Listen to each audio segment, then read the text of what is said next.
नमस्कार मंडळी, योगिताज रेसिपी मराठीमध्ये आपले स्वागत आहे. आज आपण करत आहोत डाळ पालक. यासाठी एक जोडी पालक स्वच्छ धुवून चिरून घेतले आहे. तसंच एक कांदा आणि टोमॅटोही चिरून घेतला आहे. इथे कुकरच्या डब्यामध्ये तुरीची डाळ, शेंगदाणे धुवून घेतले आहेत. यामध्ये आता पालक, कांदा आणि टोमॅटो ॲड करायचा आहे. यामध्ये गरजेनुसार पाणी ॲड करायचं आहे आणि कुकरला 3 ते 4 शिट्ट्या देऊन छान शिजवून घ्यायचं आहे. इथे पालक डाळ छान शिजले आहेत. आता यामध्ये चवीपुरतं मीठ, हळद ॲड करायची आणि छान एकजीव होईपर्यंत ढवळून घ्यायचं. आता पातेल्यामध्ये तेल गरम करून घेतलं आहे. यामध्ये 1 चमचा मोहरी, थोडेसे जिरे, हिंग आणि भरपूर असा लसूण ठेचून टाकायचा आहे.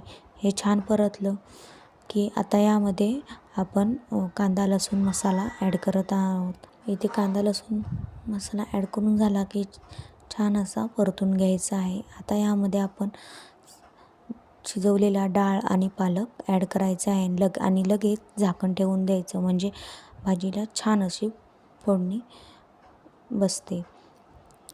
आता यामध्ये आपण गरजेनुसार पातळ हवं असेल तर पाणी ॲड करायचं आहे. आता यावर झाकण ठेवून छान अशी उकळी काढून घ्यायची. तसेच यामध्ये आता मी वरून गरम मसाला ॲड करायचा. यामुळे भाजीला एक वेगळीच अशी छान चव येते.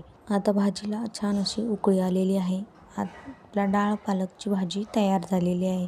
रेसिपी आवडली असेल तर व्हिडिओला लाईक करा, शेअर करा, सबस्क्राईब करा. धन्यवाद.